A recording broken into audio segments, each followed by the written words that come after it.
इस वीडियो में आपको बताऊंगा कि आप एसआईआर फार्म का फुल फिल कैसे भर सकती हैं जिससे आप कोई भी गड़बड़ी ना करें। क्योंकि दोस्तों यहाँ पे इस फार्म को मैं आपको फुल फिल करके आपको पूरा दिखाऊंगा, लाइव दिखाऊंगा कि आपको इस फार्म को कैसे फुल फिल कर सकते हैं। तो फुल फिल करने के लिए सबसे पहले अगर आप यहाँ पे देखेंगे तो यहाँ पे आपके बीएलओ का नाम देखने को मिल जाएगा और उसका मोबाइल नंबर आपको यहाँ पे देखने के लिए मिल जाएगा। यहाँ पर आपका नाम देखने को मिल जाएगा और यहाँ पे आपका ईपिक नंबर यानी वोटर आईडी नंबर आपको देखने को मिल जाएगा। यहाँ पे आपका एड्रेस देखने को मिल जाएगा। यहाँ पे क्यूआर कोड है, यहाँ पे आपको एक फोटो मिल जाएगा। यहाँ पे आपको एक करंट फोटो घिंचवा कर यहाँ पे आपको लगा देना है, चिपका देना है। ठीक है, ये तो हो गया।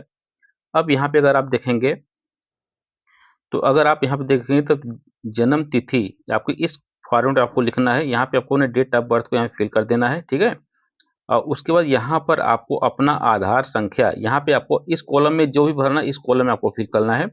यहाँ पर आपको अपना आधार संख्या फिल कर देना है। यहाँ पर है मोबाइल नंबर, आपको यहाँ पे अपना मोबाइल नंबर फिल कर देना है। उसके बाद यहाँ पर पिता अभिभावक का नाम यानी कि आपको अपने पिता का नाम, फादर का नाम आपको यहाँ फिल कर देना है। उसके बाद यहाँ पर आपके पिता का यानी ईपिक नंबर यानी कि अगर आपके पिता का वोटर आईडी कार्ड नंबर है तो आपको यहाँ फिल कर देना है, नहीं है तो आपको उसको छोड़ देना है। और यहाँ पे है माता का नाम, माता का नाम आपको यहाँ फिल कर देना है, मदर का नाम आपको इस कॉलम में फिल करना है।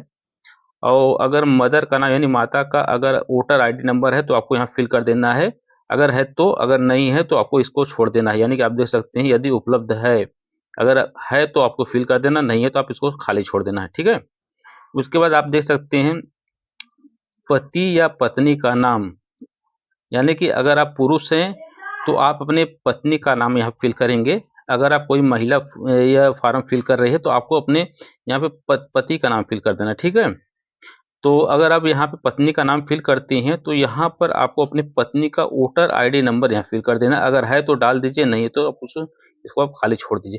तो ये यहाँ से आपको पूरा एक कॉलम को भर देना है। तो मैं अभी आपको भर के दिखाऊंगा, तो मैं आपको पहले एक बार बता देता हूँ, उसके बाद मैं इसको खुद फिल करके आपको दिखाऊंगा। ठीक है, तो एक कॉलम आपको क्लियर हो गया। अब यहाँ पे आएंगे दूसरे कॉलम में। उसके बाद यहाँ पे आप देख सकते हैं पिछले एसआईआर की मतदान सूची में मतदाता का विवरण, यानी कि 2003 में अगर आपने उस सूची में आपका नाम है तो आपको ये फिल करना है। ठीक है, आपको 2003 की सूची कैसे डाउनलोड करना है मेरे चैनल आपको मिल जाएगी। तो आपने 2003 में अगर आपका नाम था एसआईआर में तो आपको इस कॉलम को आपको फिल करना है। ठीक है, अगर आपका 2003 में नाम नहीं है तो आप इसको फिल करना है। ठीक है, इसमें क्या है कि जैसे कि 2003 का अगर आप वोटर लिस्ट आप डाउनलोड करेंगे एसआईआर का, तो उसमें आपके फादर का या तो चाचा का या तो दादा का किसी का नाम होगा तो आपको इस कॉलम में आपको फिल कर देना है। ठीक है, तो मैं आपको अभी फिल करके आपको दिखा देता हूँ। तो चलिए मैं आपको पूरा एक बार फार्म को फिल कर देता हूँ। और अगर आप देखेंगे तो यहाँ पर आपको जो है विधानसभा निर्वाचन क्षेत्र संख्या आपको इस कॉलम में फिल करना है। जब आप 2003 का एसआईआर डाउनलोड करेंगे वोटर लिस्ट उसमें होगा, मैं अभी आपको फिल करके दिखाऊंगा। उसके बाद भाग संख्या आपको फिल कर देना है, यहाँ पे कर्म संख्या आपको फिल कर देना है। ठीक है, उसके बाद यहाँ पर आपको एक सिग्नेचर कर देना है, डेट आपको डाल देना है। ठीक है, तो चलिए मैं इस फार्म को एक बार पहले फिल कर लेता हूँ, उसके बाद मैं आपको दिखाता हूँ। ठीक है, तो फाइनली दोस्तों ये फार्म मैंने फुल फिल कर चुका हूं। अब मैं आपको बताता हूं कि आपको किस तरह से फार्म को फुल फिल करना है। जैसे आप देख सकती हैं मैंने यहाँ पे उनका फोटो एक चिपका दिया हूं, पासपोर्ट साइज का फोटो आपको इस तरह से लगा देना है।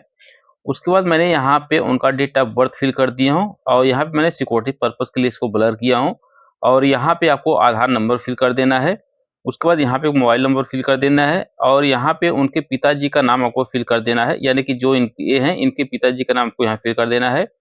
और अगर उनका वोटर आईडी कार्ड नंबर यानी कि पिताजी का वोटर आईडी नंबर है तो आपको यहाँ फिल कर देना, नहीं है तो आपको यहाँ पे छोड़ देना है। जैसे हमारे केस में है तो मैंने यहाँ फिल कर दिया हूँ।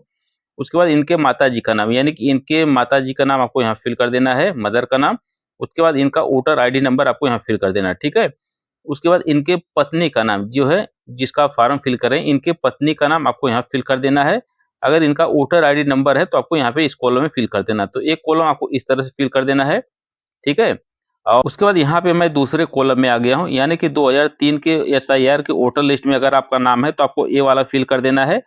अगर आपका 2003 के एसआईआर के वोटर लिस्ट में नाम नहीं है तो आपको ए वाला फिल करना है। तो सबसे पहले जैसे मैंने यहाँ फिल किया हूँ क्योंकि इनका 2003 के वोटर लिस्ट में नाम था तो मैंने यहाँ पे उनका नाम फिल कर दिया हूँ, यानी कि इस कॉलम के यहाँ फिल कर दिया हूँ। जैसे अगर आपका 2003 के एसआईआर में नाम होगा तो आपको जैसा नाम है एसआईआर के 2003 के लिस्ट में उसी तरह आपको इस यहाँ पे आपको नाम फिल करना है। जैसे मैंने उनका नाम यहाँ फिल कर दिया हूँ उसके बाद यहाँ पे उनका वोटर आईडी नंबर फिल कर दिया हूँ। संबंध नाम में उनके पिताजी का नाम आपको फिल कर देना है, यानी कि जिसका फार्म में फिल करें उनके पिताजी का नाम आपको यहाँ पे संबंध में फिल कर देना है। उनके बाद यहाँ पे संबंध संबंध में पिता फिल कर देना है, यानी कि जो जिसका फार्म फिल कर रहे हैं उनके पिताजी का यहाँ पे आपको नाम फिल कर देना है। यहाँ पे संबंध में उसके पिताजी का नाम फिल कर देना है। जिला आपको यहाँ फिल कर देना है। उसके बाद राज्य का नाम यहाँ पे आपको फिल कर देना है।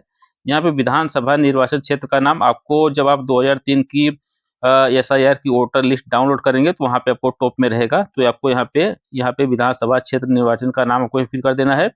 यहाँ पे विधानसभा निर्वाचन क्षेत्र का संख्या आपको फिल कर देना। आपको 2003 के SIR के वोटर लिस्ट में आपको मिल जाएगी सब कुछ, वहाँ पे यहाँ फिल कर देना है। जैसे कि विधानसभा निर्वाचन क्षेत्र का संख्या आपको फिल कर देना है, भाग संख्या आपको यहाँ फिल करना है, क्रम संख्या आपको यहाँ फिल करना है। यानी कि आप 2003 का SIR का वोटर लिस्ट आप डाउनलोड करेंगे तो वहाँ पे आपको देखने के मिल जाएगा। जैसे मैं यहाँ पे उसको पूरा फिल कर दिया हूँ। अब मैं यहाँ पे आपको बता दूं कि जैसे कि आपका 2003 के SIR के लिस्ट में नाम नहीं था तो आपको कैसे फिल करना है। जैसे आप डाउनलोड करेंगे, यानी 2003 के SIR को आप डाउनलोड करेंगे तो उसमें अगर आपके दादा या चाचा या पिताजी का नाम होगा तो आपको इसमें फिल करना है। तो आपको 2003 का SIR वोटर लिस्ट डाउनलोड कर लेना है। उसमें आपको चेक करना है कि आपके पिताजी का नाम है या नहीं है। तो मान लो अगर आपके पिताजी का नाम है तो आपको यहाँ पर अपने पिताजी का नाम आपको यहाँ फिल कर देना है, ठीक है। उसके बाद उनका अगर वोटर आईडी नंबर है तो आपको यहाँ फिल कर देना, नहीं है तो आप उसको छोड़ सकते हैं। उसके बाद संबंध में यहाँ पे आपको अपने दादाजी का नाम फिल कर देना, यानी कि जो आप इनके यहाँ पे नाम लिखेंगे पिताजी का नाम, तो इस पिताजी के नाम को यहाँ पे आपको संबंध में उनके दादाजी का नाम फिल कर देना, ठीक है। यहाँ पे आप फिल कर देंगे। उसके बाद संबंध में आपको पिता लिख देना है यहाँ पे, क्योंकि जो आपके यहाँ पे पिताजी का नाम रहेगा उनके संबंध में यहाँ पे आपको संबंध में पिता लिख देना है। यहाँ पे आपको जिला लिख देना है। यहाँ पे आपको राज्य का नाम फिल कर देना है। यहाँ पे आपको विधानसभा निर्वाचन क्षेत्र का नाम आपको फिल कर देना है, जो आपके 2003 का जब SIR आप डाउनलोड करेंगे तो उसमें होगा। उसके बाद यहाँ पे विधानसभा निर्वाचन क्षेत्र संख्या उसी में होगा, आप यहाँ फिल कर देना। भाग संख्या आपको यहाँ फिल कर देना है, क्रम संख्या आपको यहाँ फिल कर देना है। तो आपको इस तरह से ये वाला कॉलम को फिल कर देना है। उसके बाद यहाँ पे आपको सिग्नेचर फिल कर देना है, यहाँ पे आपको सिग्नेचर कर देना है। तो इस तरह से आपको फार्म को फिल कर देना। जैसे मैंने यहाँ पे इस फार्म को फुल फिल कर दिया हूँ। अब इस फार्म को फिल करने के बाद में आपको अपने BLO को पास दे देना है, बस आपका काम यहाँ से कंप्लीट हो जाएगा। तो इस फार्म को आप इस तरह से फुल फिल कर सकते हैं, जो कि मैंने यहाँ पे लाइव दिखा दिया हूँ। फिर भी आपके मन में कोई डाउट या क्वेश्चन है तो हमें कमेंट करके पूछ सकते हैं। अगर आपको वीडियो पसंद है तो लाइक जरूर करना, चैनल पर नहीं हो चैनल को सब्सक्राइब करो और नोटिफिकेशन को ऑन करना। Thank you very much so much.